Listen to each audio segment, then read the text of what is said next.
Welcome to a new segment of mine called Sit Down with Steve Mao. Yeah, it's basically an addition to the sit downs that I had with, speaking of my kids and along with my intro. So I wish I would have came up with it back when I started it, right? I did a self introduction. I did a video about Skylar. I did a video about Capono. And now I'm shooting a video about Kensington, my third child. And then I got a couple more.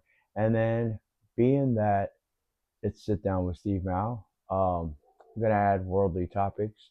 As much as I didn't want to, I kind of feel like I should. I don't know why. I'm not important. I mean, I'm not famous or anything, but I just want to put out my my voice about it. So yeah, with that being said, Kensington Kate Asiasiga Mao, born September 10th, 2008.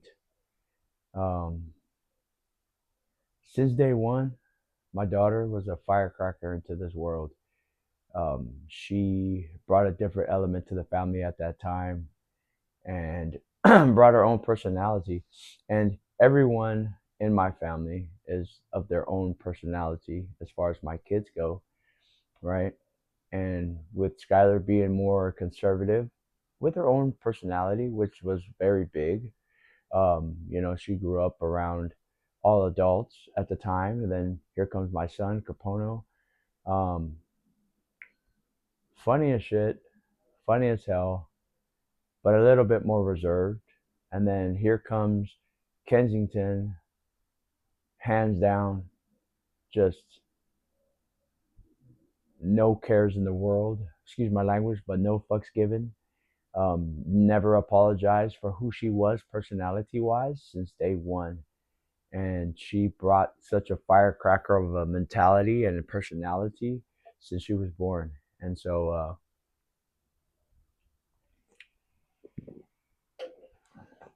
yeah, with that being said, Kensington Kate, Asiasiga Mao, God bless her, she was a sports baby. And what I mean by that is, poor thing was drugged from softball field to softball field, from football field to football field for her two older siblings. Everything we did, we just kind of drug her around along for the ride until she, started her thing with sports. She did softball and she did rugby. And yeah, those were two sports, right? And as she grew, so did her personality. And mind you, when she was born to the age of about 5, I never needed TV or entertainment because she was entertainment in herself. And I had to watch her for X amount of years for the simple fact that I worked nights and mornings. So I would work from about 2 p.m. to about midnight and then get off at the airport. That's where I was working. From midnight, I'd get to Home Depot. That's my second job. And I work Home Depot from 1 o'clock in the morning to about 7 or so. And then I'd have to go straight home so that I could watch Kenzie, take Pono to school. And mind you, if you're a dad and you work those hours, you know exactly what I mean. Because to me, in those years, I did that for about 8 or 9 years, maybe even 10. Those time frames aged me dramatically, just physically, emotionally, mentally draining. And mind you, I never take it back. As a man, you got to do what you got to do to survive and provide. And yeah, I'd be sitting at the house with Kenzie, trying to stay awake to watch her, and she'd just walk up and smack me upside the head and be like, "Daddy, wake up!" And then it was just never ending surprises and or the words that came out of her mouth, just super smart, super intelligent, super just unapologetic with anything and everything she says and or does. And that leads us to 2025. She's 17 years old. She's a junior at La Salle. She plays rugby solely, right? And she's a little woman. She drives herself to practice, drives herself to school. She's in charge of her own little situation she's got going on. She's currently in flag football season, and it's not her favorite, but it's she loves her head coach and her teammates, and it's something she's involved in. And so it's off season for rugby, her number one sport. And we'll backtrack to as she's growing up, you know, and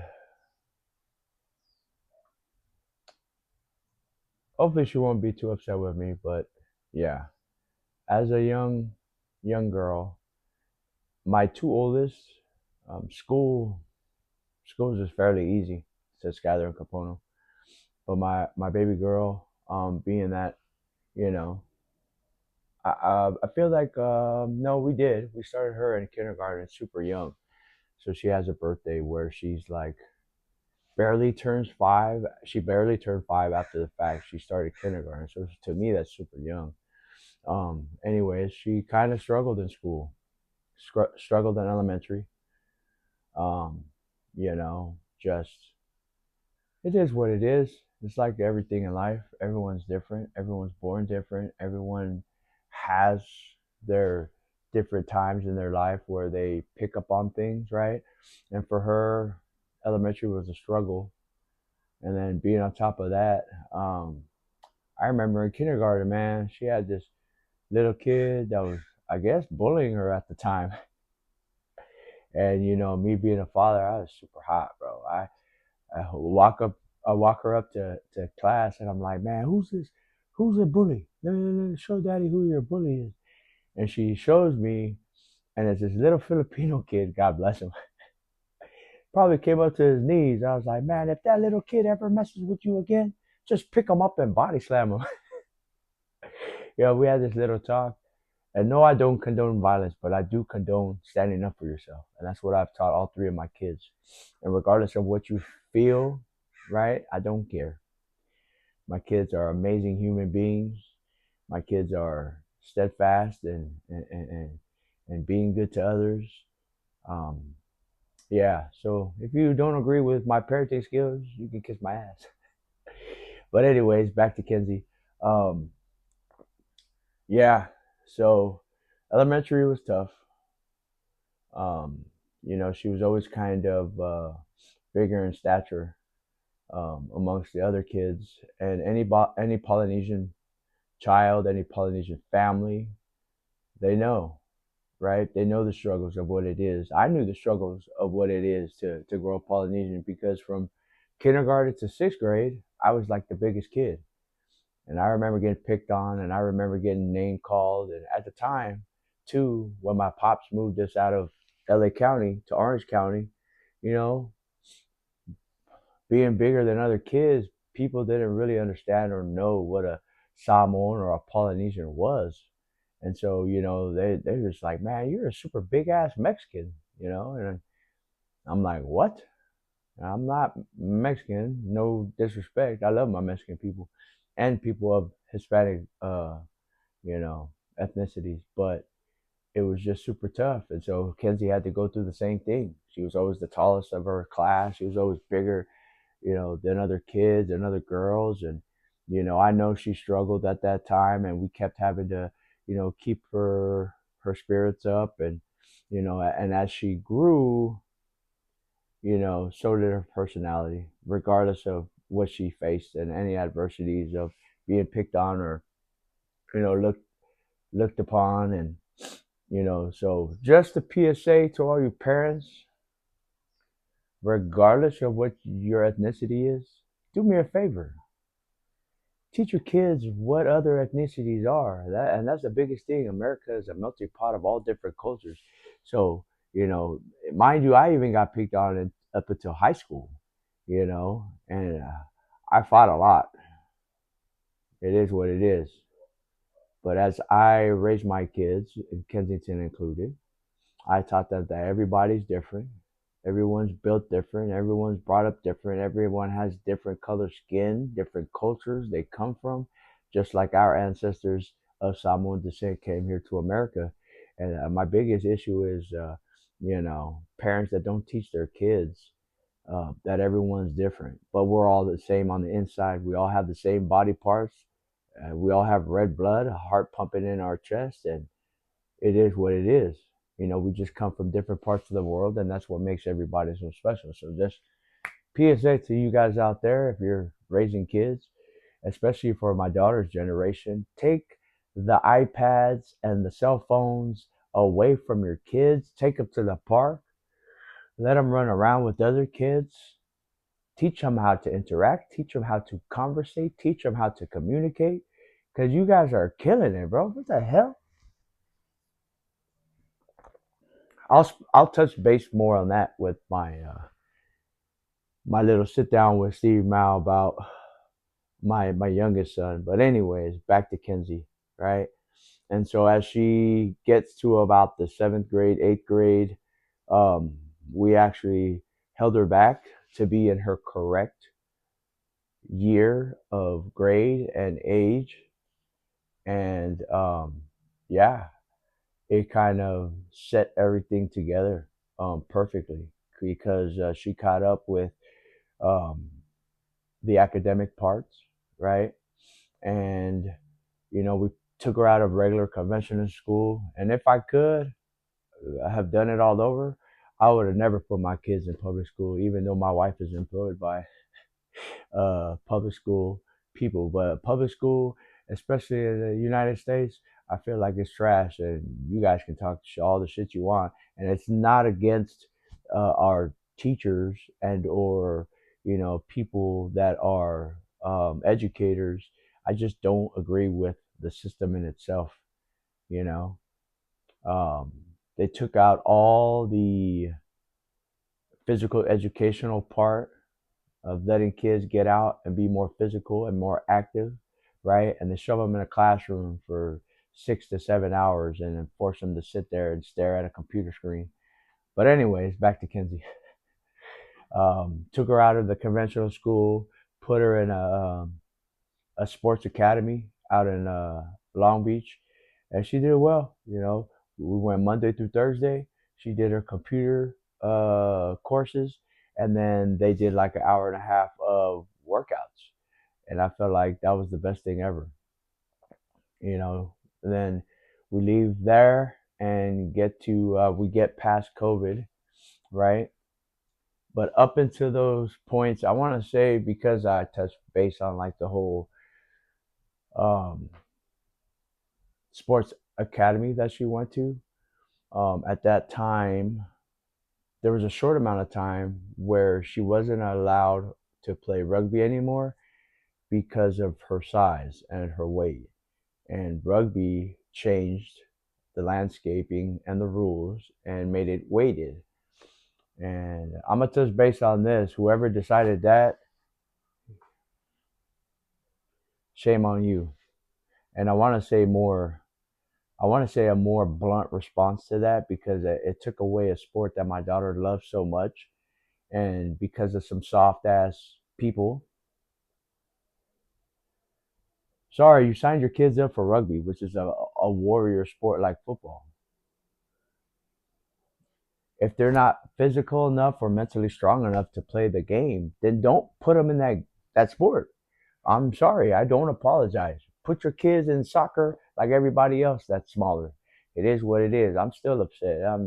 I promised myself I wouldn't get upset, but it is what it is, and I'm sorry that you guys feel because of other kids being physically born differently with different size and different strength that you feel like your kid is entitled to play that game. If you feel they need to play that game, then toughen them up a little bit and put them put them in the mindset to play the sport.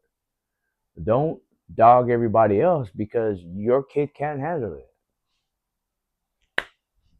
Sorry, no ifs, ands, or buts. I don't apologize for that statement at all. You guys took away a sport from my daughter in that short amount of time frame, and it kind of hurt her mentally and emotionally because she couldn't play it because you people came up with these whack ass rules.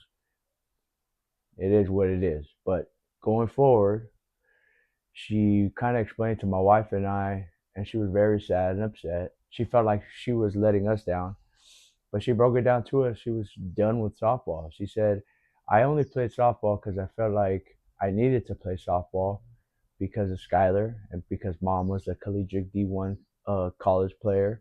She felt like she needed to kind of continue this legacy. And for all you parents out there that got kids in sports and you're making your kids play sports, it's cool to a certain aspect, right? But find that sport and find that thing. It may not even be sports that they like. It could be piano, it could be dance, it could be cheerleading, it could be freaking making race cars and making ramps and skateboarding or whatever, tennis, golf, whatever. Just help your kids find what they love to do and then cheer them on. And when she told us this, she felt super sad and she was crying. I said, sweetheart, we're never going to make you do something you don't want to do, right? And we said, all right, cool. Well, you're going to find something that you love. And as the years passed, we were finally able to get back to rugby, right? And, we had to, I was driving down to Mission Viejo to take her to Thunder practice. Shout out to that organization. We played with Tribe here in Los Alamitos and then just back and forth, you know, all over the place because it was something she loved and it was something she wanted to pursue. So, yes, we support our kids wholeheartedly in anything and everything that they want to do. And so, as the years go on, right, there's this rugby group. I knew of them at a very young age, but I kind of felt like I wanted to wait for Kenzie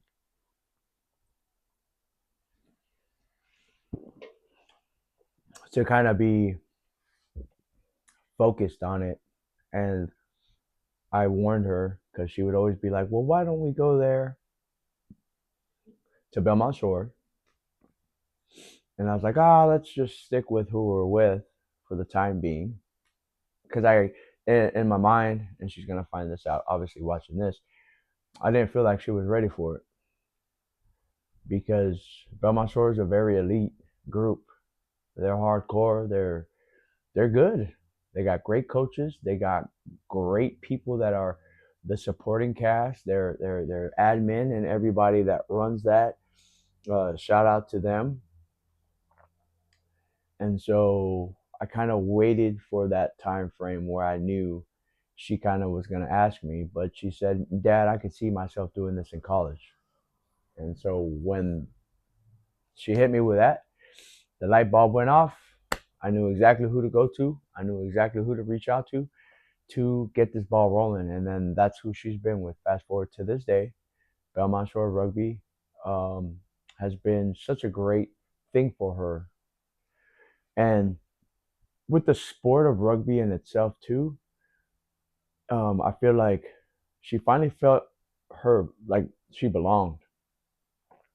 And because she would look around and see girls her size, her, I'm gonna keep it real, her color, you know, she never felt comfortable with softball because the girls would kind of always look at her like she was different, and being that there is more girls of Polynesian descent in the rugby world, and man, she fell in line with it perfectly. And she's like, Dad, this is my sport. These are my people, right? And this is exactly what I want to do to represent not only myself but for our people and for every little girl out there that was kind of an outcast, so to speak. And I'm super happy that she plays a sport. I really wish that would have been bigger here in the States. I would only play rugby when I'd leave here, and I started going to Samoa with my dad at about 8 years old. I'd only play rugby when I went back to Samoa. And I'm gonna lie, I was pretty good. I'd be over there at 8 years old playing with 10 and 12, and then every year after that I'd go back. By the time I was like 15, I'd be playing with the 21-year-olds, running them over. And so I know exactly how Kenzie feels. And, so God willing, she'll be able to obtain um, a college to go to for rugby.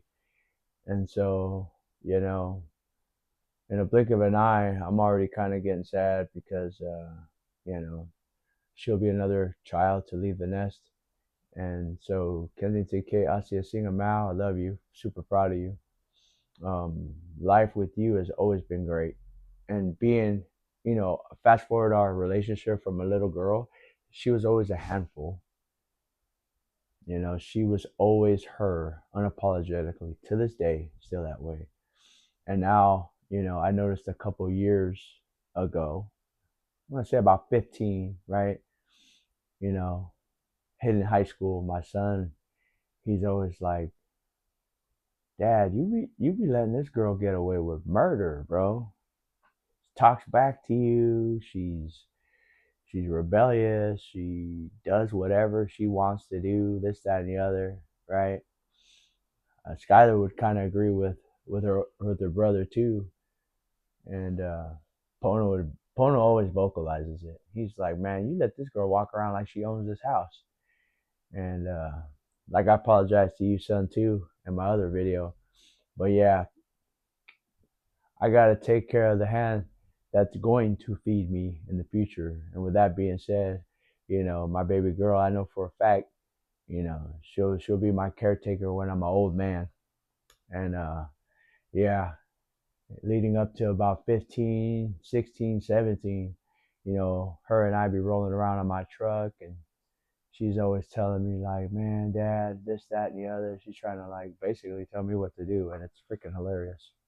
But yeah, she's always rolling around trying to tell me what to do, as if she's the parent. But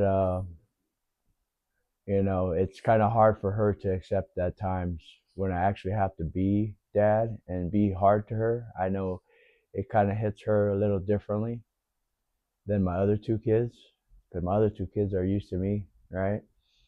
And then it also kind of actually hurts to have to like be mean to her.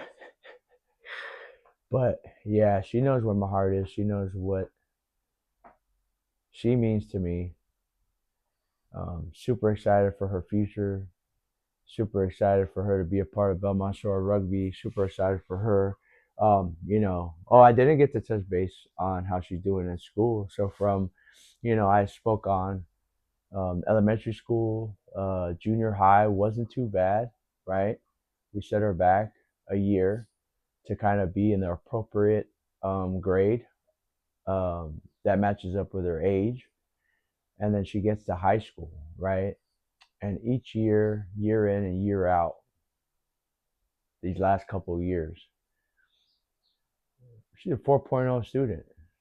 She works her ass off. She goes to school every day. She, asks for help. She goes and she gets tutoring. She does what she has to do to get that 4.0 GPA.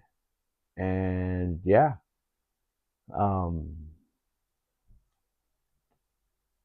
with rugby and with school, I'm at that point where I really don't have to say much to her because she's a lot harder on herself than I could ever be. You know, my wife and I check her here and there to kind of just say, hey, check up on her, and check her sometimes too if she's doing okay. And she's working and she's striving and she's doing everything that she needs to do to set herself up for a successful future. And so, yeah, this has been another edition of Sit Down with Steve Brown, a new segment that I'm doing. Kensington K, Asiasiga Mao will be a future leader, will be a future amazing mother, will be some lucky dude out there that God has placed on this earth, will be one lucky man to be a husband to such an amazing, amazing, loving, hilarious, young woman. And whoever that is, yeah, just know you will be blessed in your life. And yeah, Asiasiga, Kensington Kate, Asiasiga Mao. I'm super proud of you. I'm super proud to be your father. I'm super proud of where you are in your life. And God bless you. I love you. And I can't wait to shoot more footage to share you with the rest of this world, because anybody and everyone deserves to know who you are. Your mom and I love you, and we're super proud of you. You guys have a blessed day. Check out on interviews I got coming up. Um, Good men. Everyone has, conflicting schedules, which is all good, but we'll get it done. I look forward to travel vlogs that I got coming up. I'm gonna shoot a um, little thing on Friday, going to Disney with our younger son, my wife, and I. And yeah, appreciate all my subscribers. Check out everything that I got going on. Check out the shorts that I'm trying to do. And yeah, please like, subscribe, share with anyone and everyone. Appreciate y'all. One love.